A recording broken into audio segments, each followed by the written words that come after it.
Before we talk about markets, prices, or policy, I think it's important that we understand the structure underneath these things.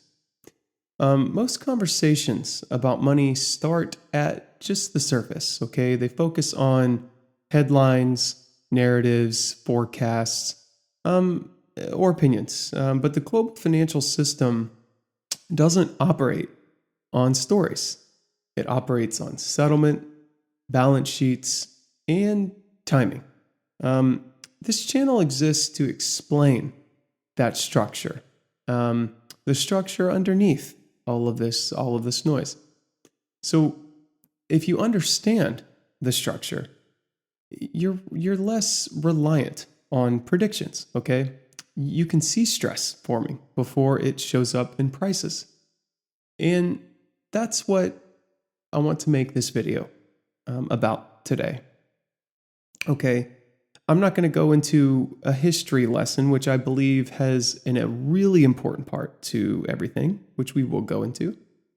But this one's not a policy lesson either, okay, or debate. And it's not an argument about what should happen. Okay, I call this is an orientation. Okay, just think of this as a map, not of markets, but of the system that make markets possible. If you've ever wondered why liquidity suddenly disappears, okay, why central banks intervene the way they do, or why crises feel repetitive but never identical, the answer is almost always structural.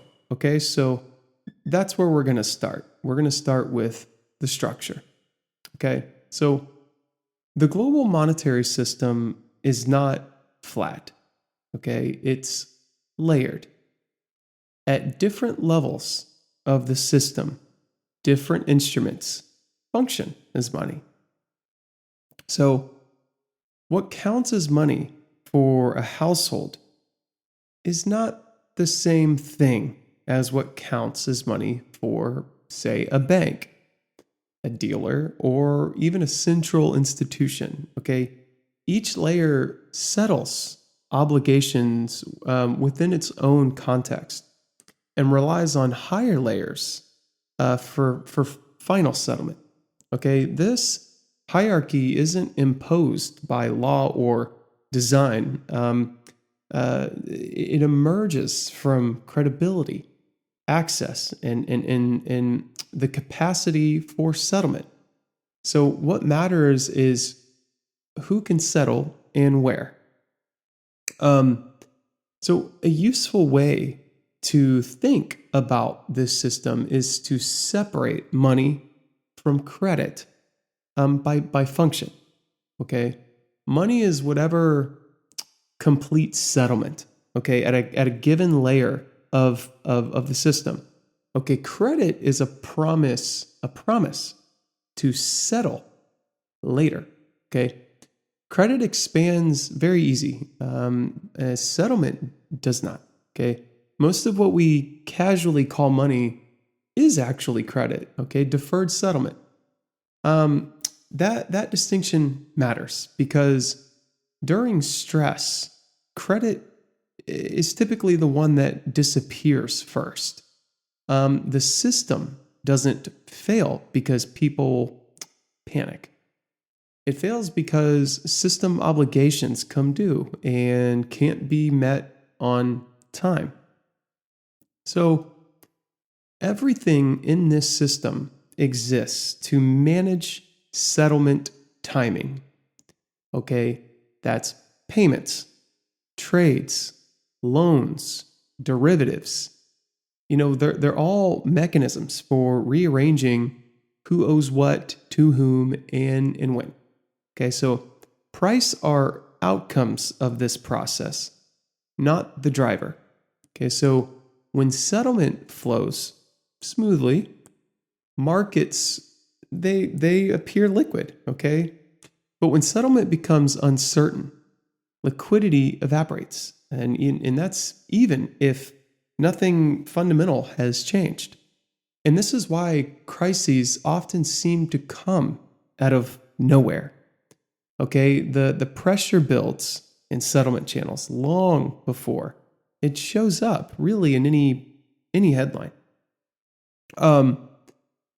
So to understand this system, you need to stop or try to stop thinking in stories and start thinking in balance sheets. I've said this before on the audio podcast. Okay, every financial claim is an asset on one balance sheet and a liability on another. Okay, there is no such thing as a free-floating instrument. Okay, when something moves, it moves onto someone's balance sheet.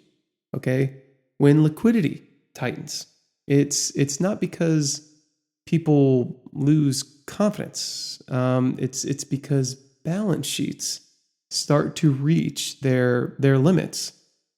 Okay, capital, funding access, collateral quality, and timing constraints determine how much risk can be absorbed. And I think that's the real constraint in the system. So liquidity is often described as a feeling, confidence, fear, optimism, panic, even. And I believe that's a little misleading. Liquidity is about positioning, okay, and specifically, who is holding risk? How is it funded? Okay, and how quickly must it be settled or rolled? Okay, when positions become hard to fund, liquidity is gone or starts to vanish. Okay, even if prices haven't moved yet. This is why liquidity stress almost always shows up first in funding markets, then in rates, and only later will you see it in prices.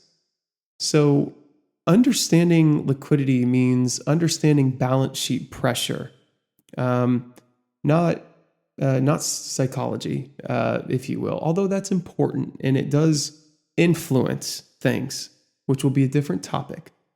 But if you understand the structure, you stop being surprised by the behavior in the market. And you stop relying too heavy on narratives, although stories and narratives are important, okay? But you also stop confusing volatility with dysfunction, okay? You can tell the difference between a market that's moving and a market that's breaking. Okay, and the distinction there really matters, not only for policymakers and institutions, but individuals like you and I. Very important. And this channel is about building that understanding as best as we can, one layer at a time. Okay, so from here, we'll move step by step. Okay, next. We'll look at the institutions that intermediate this system, okay, the market makers, and how those markets are actually made, and why balance sheet capacity matters more than opinion. Okay, we're gonna talk about funding, collateral, interest rates, global dollar flows, stress. And stabilization, of course, is probably an important one. Okay, but we're going to talk about things, all these things, always through structure. Okay, not speculation. So if you're here for predictions, crazy predictions market, this may not be the channel for you. Okay. We may have some of that stuff, but if you want to understand how the system actually works, you're in the right place. Okay. And I'm okay with making comments and giving my insight on that, but that's really only if you guys want it. But before markets, before prices, before policy, before speculation or predictions, It's the structure that really matters, okay? Because really, once you see it, it's you really can't unsee it. So just want to welcome you to the Global Ledger. I'm Justin, and thank you for being here.